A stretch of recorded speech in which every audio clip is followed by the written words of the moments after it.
Once there was a widow who was puzzled why no suitors came to court her three lovely daughters.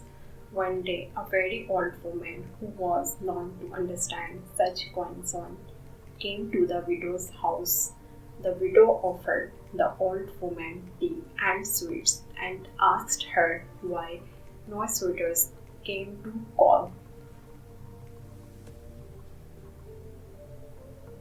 Truly, it is hard to say, said the old woman, yet it can only mean one thing: one of your daughters must be ill fated. As long as she stays in the house, no suitors will come to call.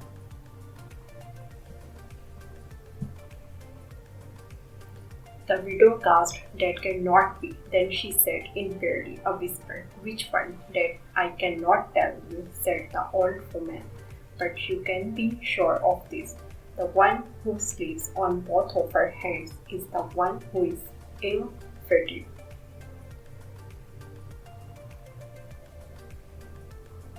As darkness fell and her three daughters went to bed, the widow dreaded what she must do. First, she visited her oldest daughter's bed and saw that she was sleeping soundly on her back. Then she went to her middle daughter's bed and saw that she was sleeping on her stomach. The widow, her heart pounding, ventured to her youngest daughter's bed. There, with horror, she saw that her dear youngest daughter, Alina, breathing evenly, was sleeping on both of her hands.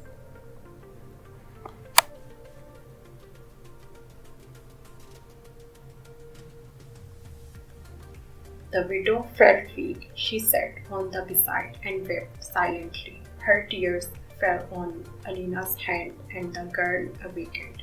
Mother, she cried, what's the matter? The mother could not bear to tell the girl the truth. Why, it's nothing, nothing at all, she said through her tears. Alina insisted. Finally, the mother shared with her what the old woman had said.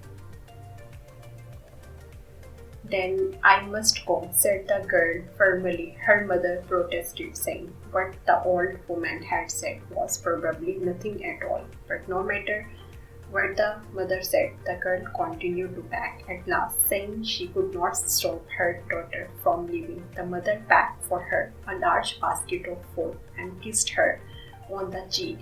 As the mother sadly watched Alina walk away, suitors approached the house with gifts for her sisters.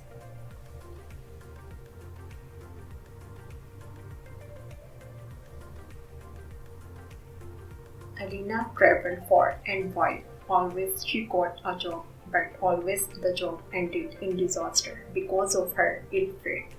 Finally, she met a queen who took a liking to the girl. Surely you must be ill-fated, said the queen, shaking her head at the girl's latest disaster. There is only one thing you can do. Is there anything that will help? Asked the girl in amazement, not knowing there was nothing one could do about an ill fate. You must find your fate, said the queen firmly. All the fates live in the mountains far beyond. You must find the one that is yours, and she must accept a gift from you. Once she accepts a gift from you, you will no longer be ill fated.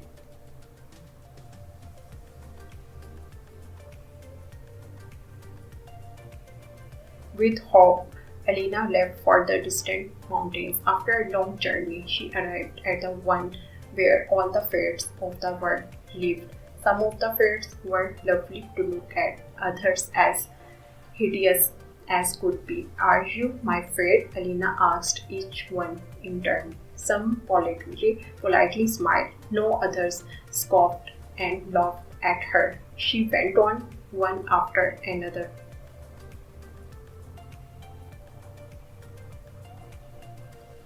Finally, she saw a fairy that looked somewhat like her, but her face was grotesquely twisted. Her hair was wild, and she stared at Alina, making her very uncomfortable. Alina whispered, are you my fate?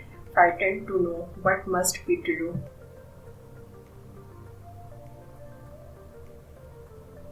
Alina's friend laughed and stared at her in such a way that Alina knew she had found the right one.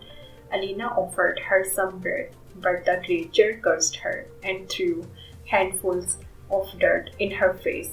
When the bizarre creature was laughing so loudly, her mouth was wide open. Alina quickly threw a piece of bread that landed in her mouth as the hideous face dropped on the bread. Her face softened. She said, "Well, no, that's not so bad. Not bad at all."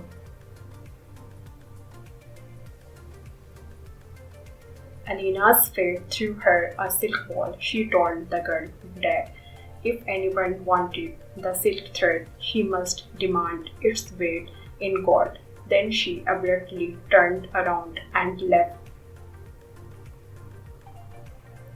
Delighted Alina returned to the castle. A young man heard about her silk thread and asked to buy it for his sister's wedding. Alina said that in exchange she must have its weight in gold. Yet, no matter how much gold was piled on the scale, it was never enough. Finally, the young man stepped on the scale himself and it balanced perfectly. The two of them loved and they were soon married.